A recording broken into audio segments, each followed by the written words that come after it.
In July 1994, our parents took a massive journey over to Arkhangelsk, Russia, all the way here from New Zealand to go over and adopt both my brother and I from that orphanage right in the very center of the city. Now, of course, I don't have any memory of this because I was adopted at the age of 2 years old, but that journey for them not only changed our lives, but also theirs as well. Now, back then, adoptions from Russia to New Zealand was so common. In fact, there are over 700 Russian adoptees here in New Zealand who were adopted during this period, all throughout the 1990s, which is pretty insane when you think about it, because that is a lot of children that were adopted out all the way here to New Zealand. And you know, so many of us I've connected with over the years. I've also connected with many from my orphanage as well, which is pretty surreal. It really is.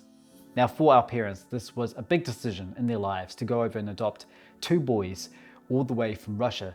And this is really how our parents, Mark and Janice Gilbert, went over to adopt both my brother and I all those years ago. A journey in itself really changed not only our lives, but also theirs. Just a few years before they went over to Russia to adopt us, they had actually put their names down to adopt domestically here in New Zealand, which at the time there were no children available, and so it was very difficult. So then they decided to look at inter-country adoption. And one of the friends that my mum used to work with back in the early days, they had actually done that process to adopt children from Russia before. So then mum and dad then decided, yes, this is the avenue we want to go down.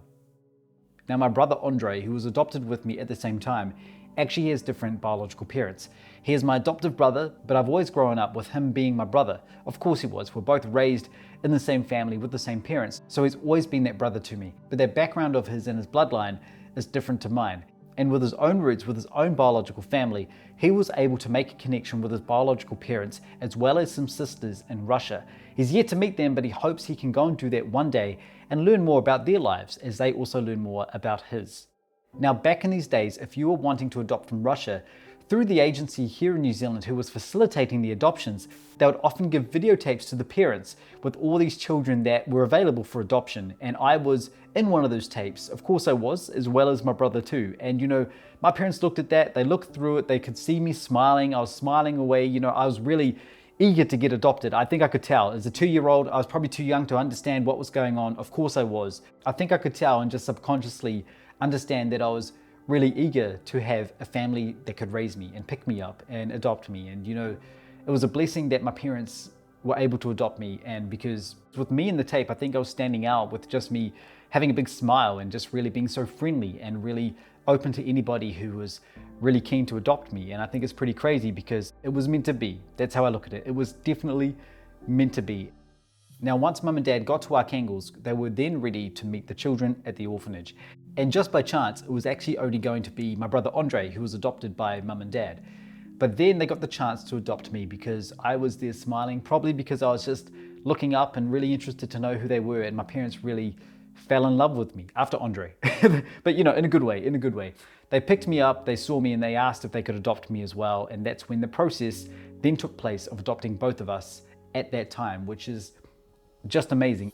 Now, during this time, it took a little while for everything to process, and there was a lot of paperwork happening in the background, but my parents got the chance, because it was summertime, they got the chance to go and check out a real Russian dacha, and they also stayed with some Russian village people out in the village side, and they got to experience the real Russia back then. And mum and dad have always said to this day that they were the most friendliest, incredible family that they stayed with, and they couldn't have asked for anyone better because they were so welcoming and there was just so much celebration. They were getting themselves sort of ready for a bit of the Russian culture, for them to introduce that to the new 2 boys, which was pretty incredible because mum and dad really did an incredible job with just learning about the Russian culture first. They had a little phrase book, they were learning some of the words and picking up on it because they said to themselves and they said to the families that they met with over in Russia, they said, this is going to be part of our boys' lives. This is their background, this is their bloodline. And it's so important for us to learn about this for ourselves because we're not only a New Zealand family, but we also have that Russian link. We have that Russian background as well within the family, which is so special for us, which is just awesome. Now, on that last morning of leaving the orphanage, it was quite early in the morning, and my dad always gets emotional about this every time, just seeing all the children lining up, waiting to go and get changed and waiting to go outside for the day. My dad always tells us, he says, you know, I wish I could adopt every single one of those children because it was so sad to see the amount of children that were waiting to be adopted, and it really makes Dad emotional every time he brings it up because he just has always wondered to this day what happened to all those other children. And many of them, like I said earlier, I've connected with them, but I don't know exactly what happened to every single child over 30 years ago. I remember when we were leaving, looking up, and there was all these little faces. Sorry. That's crazy. Something that really sticks in my mind. That's another story in itself, just wondering what happened to all those children all those years ago. I guess that image has stayed with my dad ever since. Now, after a little while of exploring and getting all the paperwork all finalized, everything was signed off on the 1st of August 1994. And this is when everything was done, confirmed, and completely official. This is when both of us were officially part of the family. Now, Dad had to go back a little bit earlier, and this was just to simply sort out the paperwork and the passport. There was all this other stuff to sort out here on the New Zealand end, while Mum stayed over in Russia to look after us before she headed back to New Zealand to meet with Dad.